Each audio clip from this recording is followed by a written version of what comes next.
Good morning, everyone. It's 8 o'clock. We'll get started. Morning, members committee.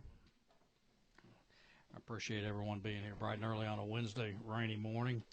This will be the second meeting before the budget of the 2015 year. We're going to get started. I believe we're going to start with Commissioner Ron Jackson with the Technical College System. Morning, Commissioner. Glad to have you. Doing great. I think your microphone is on. We'll find out in a moment. All right. Thank you, Mr. Chairman and members of the committee. I'll be going through our budget with your tracking document. We're on page 84 of 94. Our four program areas. Is that right? Page 84. We're good. You good? Page 84. Section 46. Technical College System. The four programs show on the page there. It's all neatly on one page in the tracking document. The first program, Adult Education, the first three items are the generalized items that affect the retirement system and pay adjustments. The item number 46.1.4, increase funds for 15 positions for adult education. It's $906,465. This will help us increase the number of full-time faculty we have. We're at about over 80% of our adult education faculty is part-time. That has been driven by the fact that we've had budget reductions and had to make those adjustments. So while 15 is significant, it will add, we have service delivery areas for our adult education program at all but one of our colleges and 5 of the local school systems and a few private providers. It would allow us to add a full-time faculty member at about half of our service delivery areas. We would do those in our higher populated areas where our need is the greatest. But that is a strong recommendation that we're very pleased about, to be able to lower the number of part-time and add full-time positions to adult education. We served last year about 90,000 students in our adult education program, did about 18,000 GEDs. There was a run on the GED test in December. I don't know if you were aware of it, because the test changed on January 1st. It's a much more difficult test now. We will have a larger number of people that tested in the last calendar year when the numbers come out, because December was a Donnybrook at our GED testing stations. The outgrowth of that is what we had last time we changed the test about, and the GED services changes these tests about every 10 years. Last 10 years, we went down the following year after the test in the number of test takers and the number of individuals that passed the test. This is a much more difficult test. So we're going to expect in this coming year to have fewer test takers, and our pass rate may not be as high as it has been traditionally in the past. But the 15 additional positions will help us a great deal in meeting the needs of the adult education area. In department administration, that's basically the system office and some administrative functions at the various colleges, and for Quick Start and for our Tech Ed program in adult ed. You can see there that the one item that is not the regular adjustments, the first four, but the last one is to increase state funds to continue the work of the Georgia Academic and Workforce Analysis Resource Data System, the Georgia Awards program that's housed in the Office of Student Achievement. That's our longitudinal data system between the university system, us, DOE, DECAL.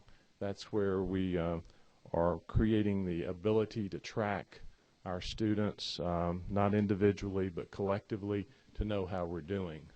This would be helpful in our research to know those students that come to us that are not prepared for college, how quickly we get them prepared in remedial, those individuals that complete with us and go on to the university system. It's a way for us to know how we're doing system-wide in education.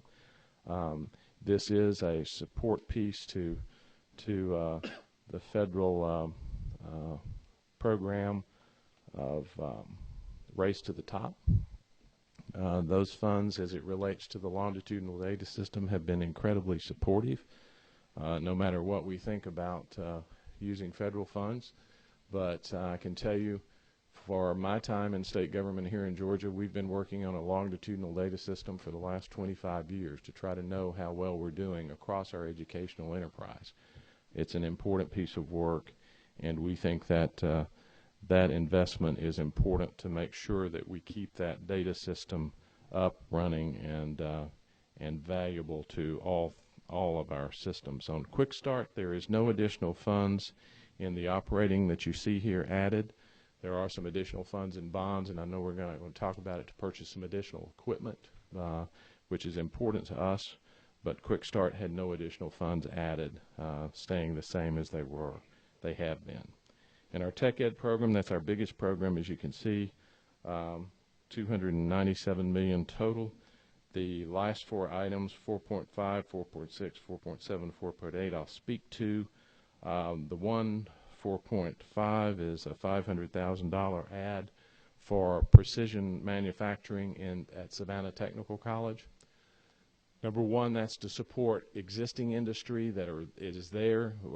They have a lot more precision manufacturing as they've adapted some of the processes in existing manufacturers.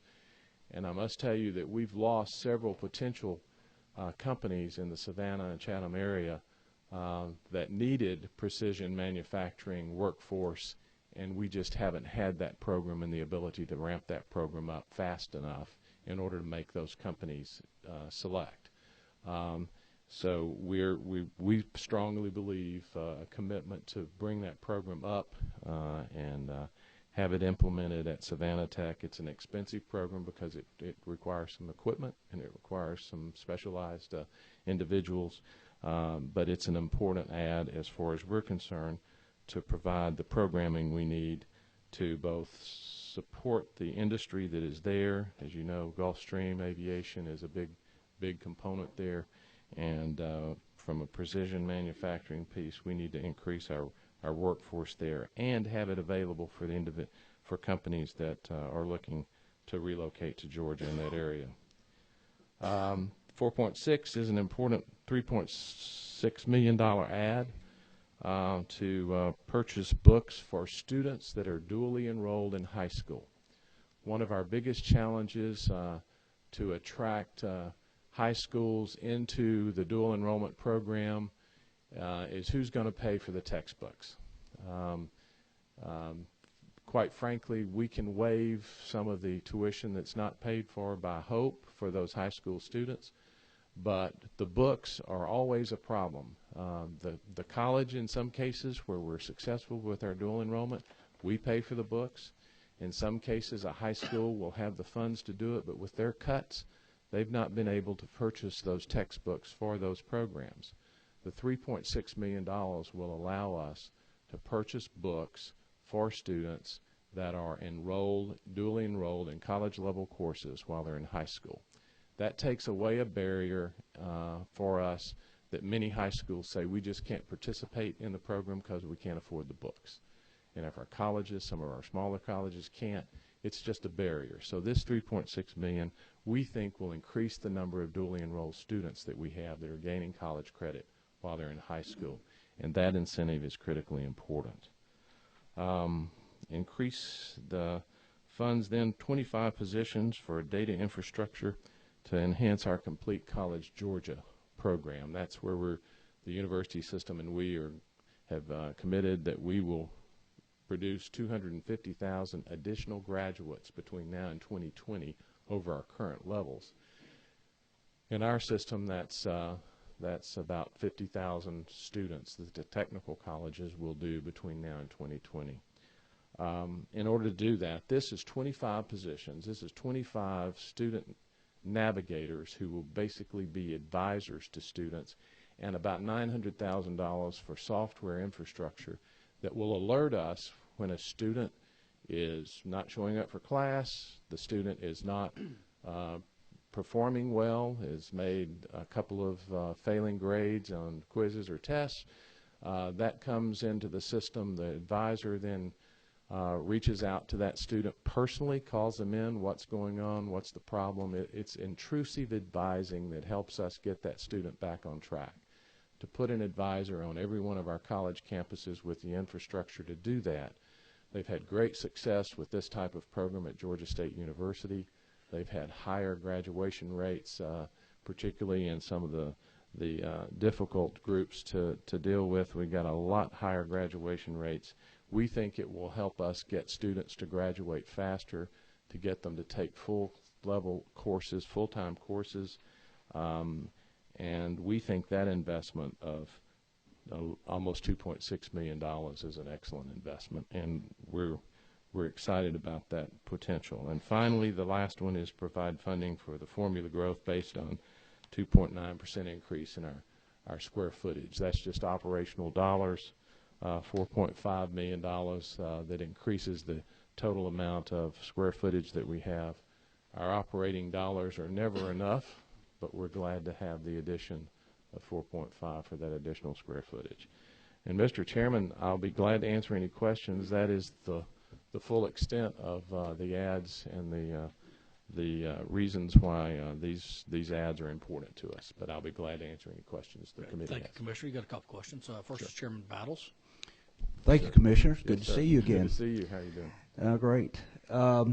Back to 4.4.6 brings up a question. How many of the students that are attending our technical colleges are coming out of the career academies that the public school system has now? You know about how many are dual enroll between those two programs? We have 27 college and career academies now that the state has supported and given incentive funds to. Of those 27, we have probably about 1,500 of our students, and I'll have to check that number and get you a little more accurate. It's about 1,500 of our students that are in those academies are dually enrolled. That doesn't mean there's only 1,500 students in those academies. There's a lot more in the academies that are high school students that are not taking dual enroll courses. Quite frankly, this will help us get more dual enroll students even in those career academies, because textbooks is always a problem. It's Okay. always a problem. May I follow up with another Sure. question? And just we have, and it's very new for Bartow County, but it's been very successful. Do you see this as a pathway of helping them transition into the technical college through these? And I guess the second portion of that question would be, is how much more should we be putting emphasis into having these career technical colleges, college and career technical colleges, in our, I'm not colleges, but academies in our public school system? They're a very successful model. We've always been, the process we've had to incent school systems to join with colleges to create these has been a very successful model. What I think in the long term we have to look to is the value that they bring to the students of a high school. And to parents of that high school, because the truth is those students graduate at a 95% rate compared to our traditional rate. That's right. And they already have an experience with a technical college in their community, and they have college credits there. Our transition rate from college and career academies to our college is much higher, much higher, of course, than the regular students. I don't have the number in my head today on what that transition rate is, but it's much higher than a regular graduate from high school. And many of these students are what we would have called at-risk students before they enrolled in the career academy, They may have the ability to take some of them that are not dually enrolled are enrolling in the academy out of interest, not because they're ready to do college work, and that's the reason they're not dually enrolled. But when they're ready to do college level work and they realize they can do college level work, and they're much more likely to go on to our colleges. It's a win-win for the school systems, for the college, and for our students, all the way around. I agree wholeheartedly. Thank you very much. Thank you. Next is Chairman Chokas. Thank you, Mr. Chairman. Commissioner, you mentioned earlier about the technical college system taking on a new role, more of the junior college, and helping the students with remedial courses and getting them prepared through your system and then going on to the university system. How do y'all count that?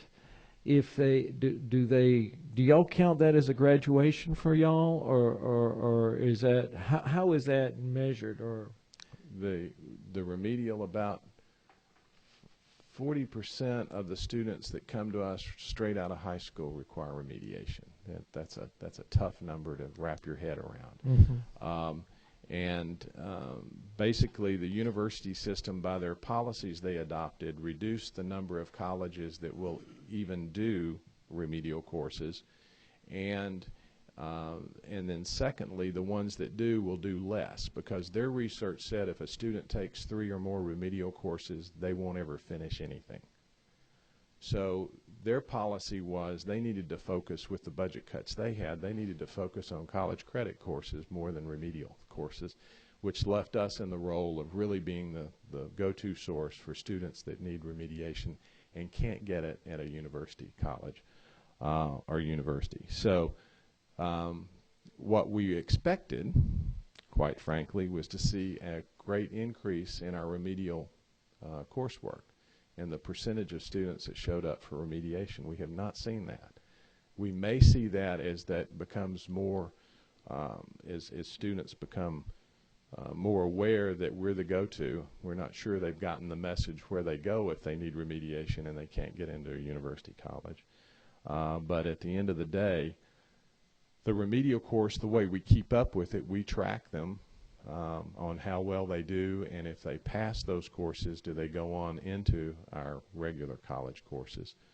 I hate to report to you, our data doesn't show us much better results than the university system had. So what we've done is what a lot of research and working with other states in this area, we're reforming the way we do remediation.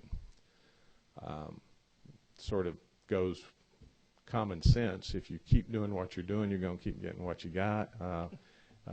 So we're not getting very good, so we're going to change what we do.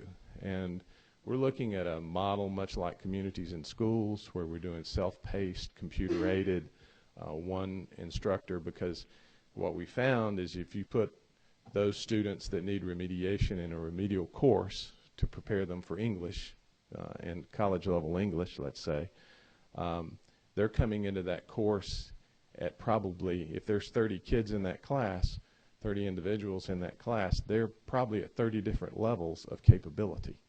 So you've got to meet them where they are. You can't divide them into 3 in this class and 4 in that class, so we're putting them in a more self-paced, computer-aided model to meet that student where they are, with one instructor who roams through the classroom and helps students on an individual basis. We're having much better success with getting them on point and passing the remedial course and preparing them then to go on into college courses. Where it's a little early in the work that we've been doing on that to tell you what the results of that are, but the preliminary anecdotal data says that our new reformed way of doing remediation is going to produce better results. We also think, it's our position, that higher standards, whatever they are, and however we get higher standards for K-12 education, helps us get to fewer students that graduate who need remedial coursework. It's a real frustration, I know, to the university system and to us to have students with high school diploma that can't do college level work. And I will say this, if they can't do college level work, they probably can't go to the workplace. They're probably not ready for work.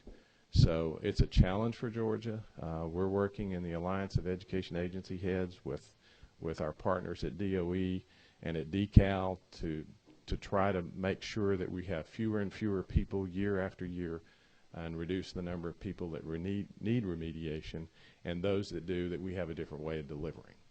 And we'll give you better data as about a year into our program of reforming the way we do remediation. We'll be able to tell you whether we're making progress on getting better results with those who do.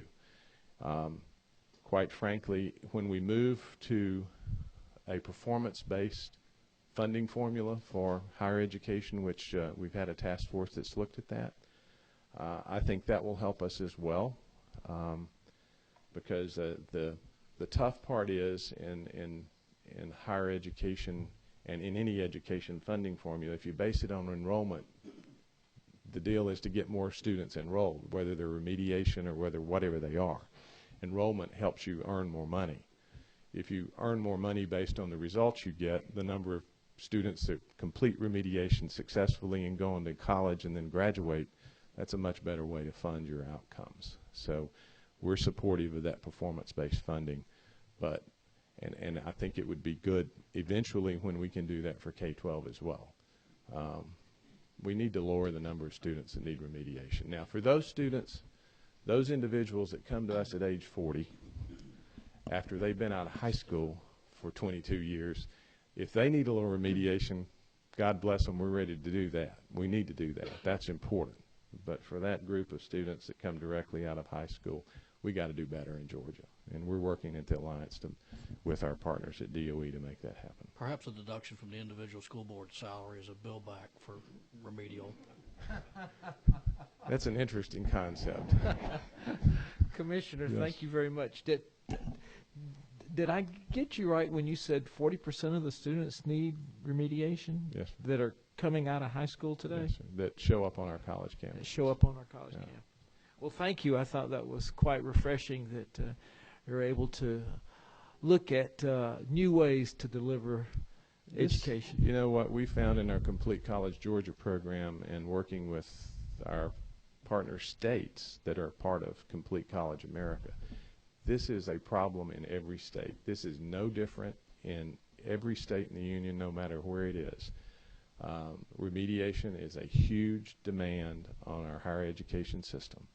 And the results that we've gotten across the country are about the same that we've gotten here in Georgia. So reforming remedial coursework for students that can't do college level work is it's a national issue. And every state's dealing with it different. Every state that's getting some success, we're going to steal from them. Thank you very much, Thank you. Commissioner. Thank you, Commissioner. Yeah. Any other questions? Thank you very much. Thank you, Mr. Appreciate Chairman, it. committee members. Appreciate it. All right, next, Georgia Student Finance Commissioner.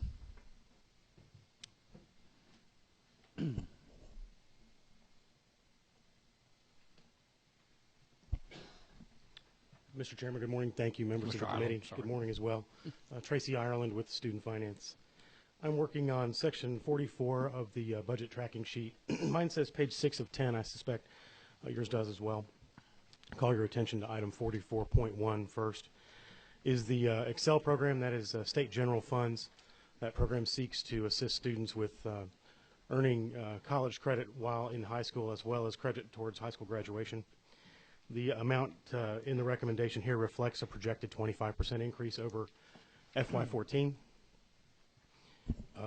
Total number of awards projected for FY15 around 17,000 compared to 15,000 for FY14, so significant increase there. Item 44.2 is the engineer scholarship. That's a service cancelable loan made to engineering students, Mercer University. That program is recommended at no change. Item 44.3, Georgia Military College Scholarship. So that's a full cost of attendance scholarship to students who commit to service in the Georgia Guard after graduation. It's a 2-year scholarship. 3 students from each congressional district are nominated each year for that program. 42 new ones each year go in. We're recommending no change there. Georgia Hero Scholarship, state general funds, pays a scholarship to children or dependents of military members who were injured or killed in the line of duty in a combat zone. Program's been in place for about a decade. Also no change to that one. Item 44.5, Hope Administration, is the funds provided, lottery funds provided to Georgia Student Finance for administration of the Hope Scholarship, as well as GA College 411 and other activities related to that. You can see 4 sub-items there: merit-based pay adjustments and retention initiatives, an increase to reflect employer share of the employee's retirement system, an increase to reflect the employer share of the teacher's retirement system. We have some employees that are in both of those programs. And the last item there I'll call your attention to is an item there for funding for one position to continue to support our efforts as part of the longitudinal data system, which is presently funded by Race to the Top. You heard Commissioner Jackson reference that. That initiative is something that we are also a participant in and think it's highly important. Item number 44.6, the Hope GED program. A lottery funded provides a one-time payment to recipients of a GED to incent them to attempt college credit. That program is projected to decline slightly, and you see that reflected in that number compared to FY14. Item 44.7, the Hope Grant program. Increase the Hope factor rate by 3% is item 4.7.1. 4.7.2, increase funds for the Strategic Industries Workforce Development Grant by adding new designated programs for that program, including welding, information technology, healthcare, and diesel mechanics. And 4.7.3, establish the Zell Miller Grant, which would provide full tuition assistance for students at TCSG who can maintain a 3.5 cumulative GPA. Item 44.8 increases the Hope award amount at private institutions by 3%, 103% factor rate. Excuse me. Item 4.82 would increase the award amount for the Zell Miller Scholarship at private institutions by 5.5%. That program has not been adjusted since it was implemented in 2011. Item 44.9, Hope Scholarships at public institutions. Increase the factor rate by to 103%, which results in a 3% increase in the award. And increase funds for Zell Miller scholarships to reflect projected need, $32.2 million in total. Item 44.1 or 44.10, I'm sorry, the present low interest loan program, continuation funding of $20 million. Presently, we have about 6,200 applications in process for FY14. That's tracking an increase over the prior years. So demand for that program continues to be high. Item 44.11, low interest loans for technical colleges. New item, state general funds would provide gap financing for TCSG students. Generally, at this point, we think it would cover the gap between the Hope Grant and the Zell Miller Grant, as well as an amount for fees and books. That exact amount is not known yet, but we estimate we'd serve between 6,000 and 7,000 students if that were the case. Item 44.12, North Georgia Military Scholarship. Like the Georgia Military Scholarship, is a full cost of attendance scholarship for students who commit to serving in the Georgia National Guard as an officer upon graduation. Again, 3 students from each congressional district each year for that program. That program has grown in the fact that, excuse me, the retention rate in that program has increased, meaning they're keeping more of their students throughout their entire college career. Item 44.13 is North Georgia ROTC grants, grants to students in the ROTC program there. That's a no change recommended to that program. Item 44.14, Public Memorial Safety Grant, is a scholarship provided to dependents of public safety workers killed in the line of duty. Would be police officers, firefighters, and the like, and that provides up to $18,000 per year in assistance to those individuals. No change in that program. Reach Georgia Scholarship, this is a state general funds item, provides $2 million in funding for support of the REACH program. That funding would be used for fundraising purposes. You may recall that to now the program has been funded entirely by private donations. We've raised about $1 million for use in scholarships. This funding would be used to assist us in that, in raising additional money. We've learned from private corporations who are potential donors that when there is matching funds available, then they're much more likely to participate in that program. Item 44.16, tuition equalization grants. That number reflects the projected need in the program over last year. And then the next item is non-public post-secondary education commission, which is administratively attached to us. However, we do not administer their budget. And Mr. Chairman, that concludes my update. I'll be glad to take any questions. Okay, thank you, Commissioner Holland. Any questions for the Commissioner? Members of the committee, if you'll remember, several of the items from 697 on Monday that we voted were reflected in this budget request, particularly with respect to the Zell Miller grant. First is that Chairman Rogers, I think, was the first one up. There you are.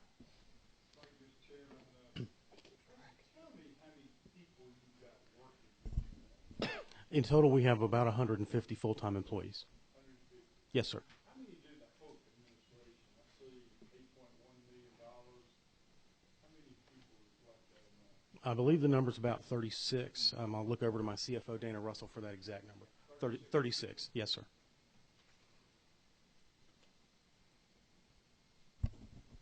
Oh, okay. I didn't know if you followed up on that or not. Sure. Representative Nix. Chairman Nix. Yes, thank you. The tuition equalization grant, you said that reflected the increase. Is that going to stay level, or will it go up or down for those receiving the grant? How much is the tuition equalization The award grant per amount is student? to stay the same, sir. Okay, $750. okay. Thank you. Yes, sir.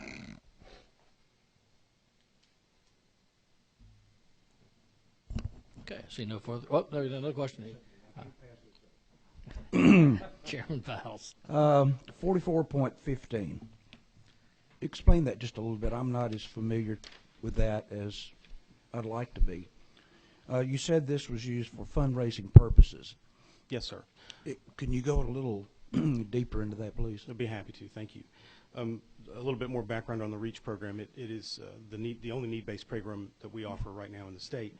It seeks to identify students as early as middle school who have high potential but also high risk.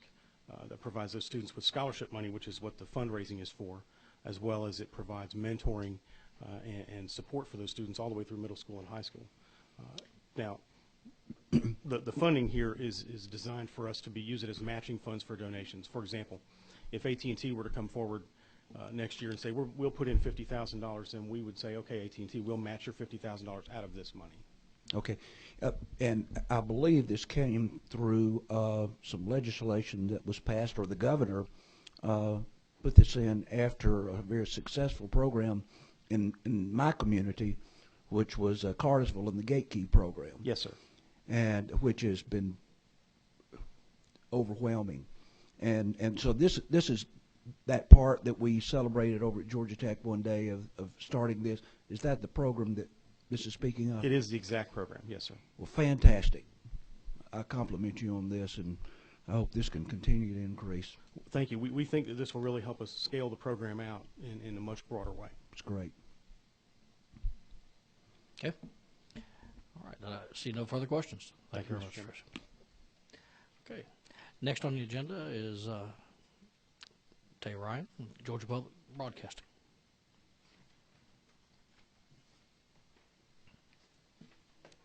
And members of the committee, let me let you know what I'd like to do here.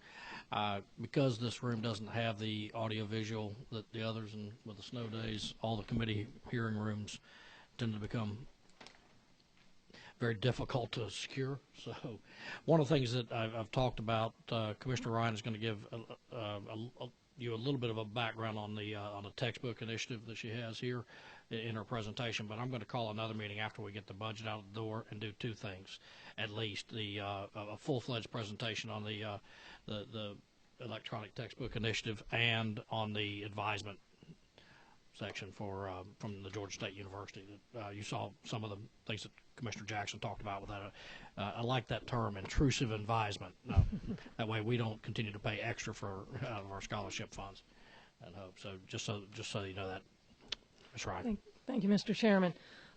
We are on page 72, I think, of your sheets. This is a relatively simple presentation in terms of our finances. We are basically flat from last year. We are at 40.221. You see that on there? Got that? Page 4 of your documents. Oh, sorry. For us, that's all right. For you. All right, 40.22. That's it. There you go. On 22.1, we had what many agencies did get, which was the merit pay adjustment. And then simply we had at 22.2 funds that were adjusted for the employee retirement system and the teachers' retirement system at 22.3, and 22.4 was the adjustment on the TeamWorks building. I mean, it is a relatively simple budget request this year. Again, very little change over last year. We are still trying to absorb all that we are doing, and so we feel that this is acceptable. I'd like to talk a little bit about GPB, and we often talk about Georgia Public Broadcasting in its relationship to students from K through 12, but in light of the focus of this committee, I'm happy to report this year on a number of partnerships that we've solidified with the universities across the state. And I just wanted to go through them with you so you can understand the broad relationship that we have. We have a relationship with UGA. We have our radio station on that campus, as well as now a new television station for use by the students. We also have a new relationship with the new journalism dean there, Charles Davis, who he and I are discussing the possibility of actually putting a professor and students within our new newsroom at GPB, so the students can then work on our daily new news show on the story, so they get real life experience. This isn't just internship, but this would be for real credit. At Armstrong University in Savannah, we have our radio station on that campus, as well as then the students get to intern in the radio station. Georgia Tech, coming up again this March, April, we are going to partner with them on the Inventure Prize, which is their large sort of where the students get to create new products for sale on the general marketplace. It's sort of the American Idol of invention, and we do that as a live program every year. It's exciting, a new relationship we have with Chattahoochee Technical College, again on our daily new news show. Everyone that runs a camera on that show is from the Chattahoochee Technical College. So again, real life experience for these kids. And you know what's wonderful, and we talk about some of the soft skills earlier, those kids have to show up on time, they're responsible, and they actually see their work right on the air. I think that's a fabulous use of our resources and a relationship with the colleges. Regents University up in Augusta houses our radio station. We have jointly employed an employee up there who now represents the people of Augusta, so now there's more voice to public radio in Augusta. That's a good thing. We're going to be growing that. Mercer University, we have a very large 3-person radio station there, which is on the university campus, and we just recently separated that out from our state system, and so now the people of Mercer and Middle Georgia actually have their own public radio. It's called Macon Public Radio, and it serves specifically that area. We're going to be doing the same thing in Savannah and Augusta. Mercer, we also this year partnered on a very large music special, both radio and television, that was hugely successful, where the students played as well as some of the faculty. It was a program that went national across PBS, and it was enormously successful. It was a Christmas music program. The folks at Columbus State saw that and said, well, wait a minute, we've got a great music program too. Can we do that with you also? So we're in the process of hopefully designing some music programs with them. So that is an enormous amount of relationship. Those relationships have been created in the last 3 years, and I really feel this year we've really come to a place where the universities are now seeing us as a resource. That makes us very happy. That's part of our mission. We still have a huge commitment to K through 12. Again, similar as last school year, we're on target to hit this again. More than 3/4 of all K through 12 teachers use our materials that we have available on our website.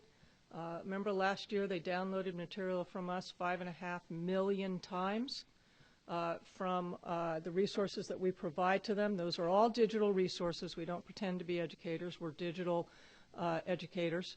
That number is on target, if not to grow this year, as students increasingly want materials digitally and teachers begin to get more comfortable with that.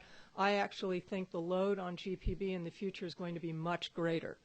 I think that we have a very bright future to play for the state. And a side note, we can't forget that every year I bring you the high school football stats. We did great again this year. Friday Night Lights was fantastic. Why do I think that's so important? Because we're the only group that's able to make it part of the community. We don't care just about the game. We care about the community. So when we have a Friday night game, we profile the community. We talk to the principals. We talk to the parents of the students. And we also use that opportunity very much for our Stop the Drop program, which is about not dropping out of school. So we use football a bit like a Trojan horse. We get them into, bring them to the television set or to the app to watch the game and then give them other information. We were the highest rated PBS station in the nation for 2 days during the football finals in the Dome. On our football app, if you haven't downloaded it, it is among the top 25 most popular sports apps on the iTunes store. So congratulations to the folks that built that, and they are here. People from 58 countries watch the game live through the app.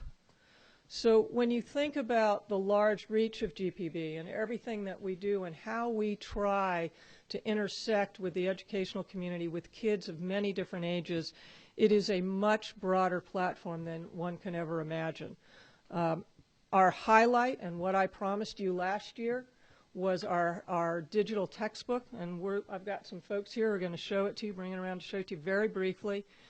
We are enormously proud of this project. Last year I came to you and I showed you little tidbits of this, but this year it is done. In fact, as of today, 23 teachers have adopted it. That represents about 2,200 students already. Our target is for this August when school starts again.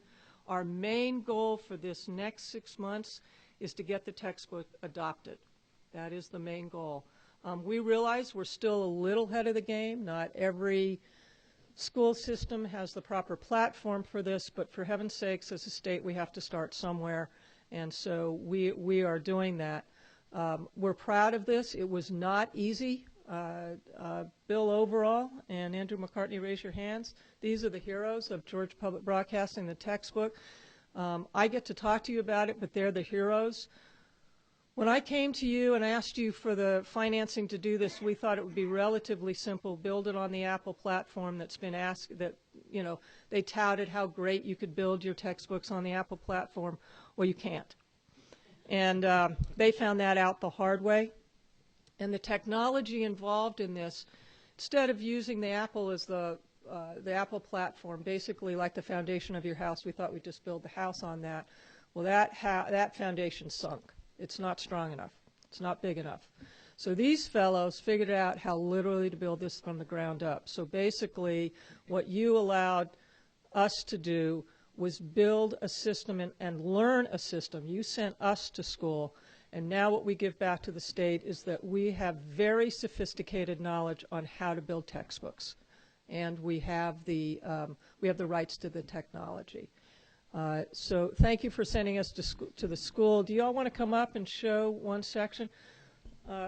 Liz LaPrade is our CFO, and Tiffany Brown works with me and is part of our division.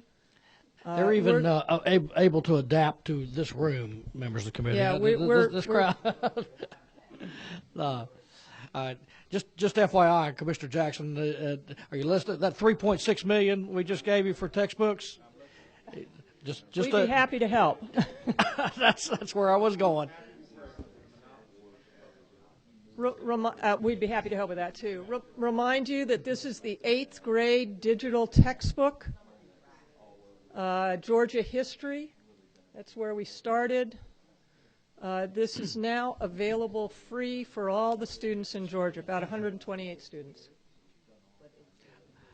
We'll just let them show the. I've seen it many times. I'm very proud of it too. So we'll give them a few minutes to show the members Sorry, of the committee. there was no way I could do it here any other way.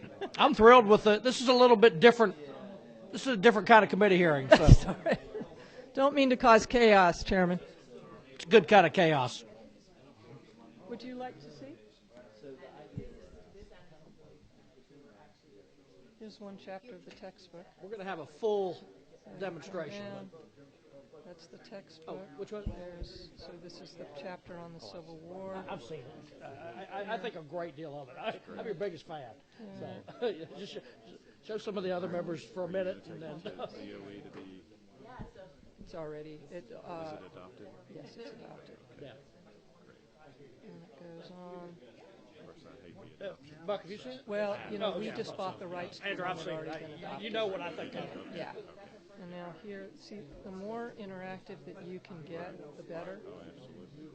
So it's all here. We built the platform, and we did the design. We did all the interactive design. So you're just gonna, and this is, these are all the chapters. So they can download chapter by chapter. Students today, That's what they want. That's where our expertise is. All right. All right. That was wonderful. My only fear, Commissioner, is that Apple or Microsoft or one of those crowds is going to come in and either do away with our brilliant folks or steal them from us, one of the two, with the work that your gurus did. Members of the committee, I'm sorry for the little bit of chaos, but as you can see, it's a fascinating piece. I recommend taking some time, and I am going to call a full committee hearing so we can demonstrate that and maybe invite other members. And I'm very serious about continuing to talk. I've had some conversations with the regents as well, Regent Will and a few others, but I'd like to recommend it to all of our textbook heavy organizations, and not just because of the work we did. This is something that's probably going to be the touchstone for years to come on how to get all of our text done. Chairman Chokas was just sharing with me how this would work in the program that the remedial programs and where they are, and the idea that some of our systems don't quite have the platform. I think the governor's taking care of a lot of that in this budget as well. So we're moving there. So thank you. So go ahead and continue. Just simply that it is a arduous process. We are buffeted by the commercial systems, meaning if they come out with a new platform, we have to adapt. It's not that easy. We have still a long road ahead, but we're pretty far along. The support has meant everything to us in many ways. In the Silicon Valley lingo, you provided the angel funding, and now we have to move on. There will be many changes to the textbook this coming year. We'll be adding more virtual field trips, meaning we can show you we have one on the textbook already, but in the next year we'll be adding more of those field trips. Also very exciting, within the textbook, what we're looking at, what Bill Overall calls instant grades, meaning you take the test within the textbook. Those grades immediately go to the teacher within a graph form. They can see where the student is immediately, and those numbers can then instantly be sent to the DOE. So you can know within the course of every day where all the students are at within the state of Georgia and where we might need to shore them up. So imagine being able to have that completely embedded within a textbook. The other thing is to what we call virtual field trips. That's to acknowledge what kids are doing with these devices today. They're making movies and taking lots of pictures. So let's put it to good use. Let's have them go interview their grandmother and their grandmother's memories and their family memories and create their own history. So we're talking about a history textbook, so this is why this is related. But again, we also need to meet the kids where they're at. And certainly, finally, the next thing, the most immediate thing we're working on, the request we've had, is the teacher version of the textbook. So we are still babes in the woods taking those steps. But we're very excited for where we're going. Just as a ballpark, one of the things that was very compelling to me in the beginning when we first started talking about that seed money was if you could get the adoption of just this textbook statewide, what were the numbers that the state spends on the Georgia history textbook, and what will it cost yearly or every 3 years with this type of Right. Well, program? the textbook is about $100 a book, right, Bill? Yeah. Okay, Liz, about $100. So the hardback one, which, by the way, the one that we use, the one that we adopted, the most popular one in the state, could not, the Carl Vinson Institute could not afford to publish anymore, and they stopped it in 2004. We hired the same authors, and they brought it up to date in the digital version. So figure $100. The state has made it possible for us to continue to work on the textbook for the next couple of years, allow the school systems to adopt it initially for free, so that we can continue that process. Eventually, what I'm hoping is clearly that we cut that cost in half. So a digital download might cost you $40, $35. The $35, $40 comes to us because, remember, a digital textbook is never completed. It always has a new life. It has a yearly new download. That's the exciting part, is that once the platform is built, we now can keep building on it, but we have to keep funding that ability to change it. So it's still approximately, I believe you had said at one time the state was spending almost $9 million on those textbooks, those $100 textbooks. Yep. And I realize we have some work to do on that. I don't want them to get it for free from you. You guys have done enough work. That's how they're pushing right now. We need to have a conversation with DOE along those lines. And that would be great. You know, I mean, the truth is it should come out, these books should come out of DOE and sent out to all the school systems. And the truth is, if we adopted this, and certainly easy things to adopt are like history or world history, Georgia history, you'll cut your cost in half, like just overnight. That cost will be in half. It's very exciting, so thank you very much. And thank you everybody who worked on that. It's amazing. Any questions, members of the committee? Go, sure, certainly. Jim Rogers. Just a question, football, high school football, and everything. Is it a negative cost to GPTV or the technical colleges and universities? Do they help you offset the cost, or is it a negative cost? Well, the good news is it's popular among sponsors. So that's the good news. So we still do it at a negative cost, but not a significant negative cost. We find that it is becoming increasingly popular, so we can sell it to underwriters that help us offset the cost. It is an expensive proposition. I will not hide that. That is true. But we think it is a worthwhile proposition for what we give back to the kids and the families in the state. But yes, we do it at a deficit, but I think it's well worth it. But it's not a full deficit. We do sell it for a significant sum. Follow-up question, Mr. Chairman. Certainly. We do the football games like it's done. You have to pay Georgia High School Association a fee to do that? We do pay them a fee to do that, as well as the basketball finals. But I would say that we have a very good relationship with them. I would say that it's a partnership between the two of us. I think we both have the same goals. But we do pay a license fee to them. Per year for all that we cover. Mm-hmm.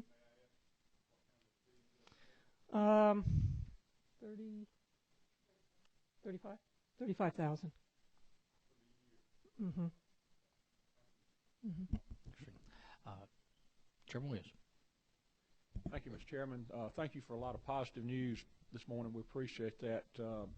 Let me ask you, you mentioned on higher education partnerships, and as it relates to University of Georgia and a television station there, I know from reading local media reports, I think UGA purchased a private station a year or two ago, and local media reports would indicate that from a commercial venture standpoint has been less than successful. If I or we have questions about that, are those questions better directed to you or directly to UGA? I'm not sure who's doing what on Yeah, that better venture. directed to UGA. We actually don't own the license. They did buy the license. They did choose not to continue to run it as a commercial station. They asked us to come in and program it as a more educational system. So we provide the programming. We provide a lot of the engineering backup to function that. The TV station is housed literally within the journalism building. My hope is what happens to that television station is that it turns into a student lab. And we really need to be turning out journalists now who are multi-platform. If you only work in one area as a journalist, your career opportunities are significantly limited. So if we can get the journalism department to use that television station as well as the radio station as a lab for the students, then I think we're far ahead. But 24 hours, 7 days a week is a lot of time to fill. So what we do is we help them fill that with appropriate programming. So we don't have the license, therefore, what happens to the station, any financing of the station, we're not responsible for. Okay. Thank you very much. Yeah. Okay. Any further questions? Thank you very much. Thank you very much. Okay, members of the committee, any other business? That concludes our testimony today. Okay, the projected schedule, once again, is probably Monday. We will come back together to consider the recommendations, any changes. If you have any amendments to anything that you saw from the regents the other day or to these, please get them to the committee. Any questions with respect to that? All right. That concludes our meeting. Thank you very much.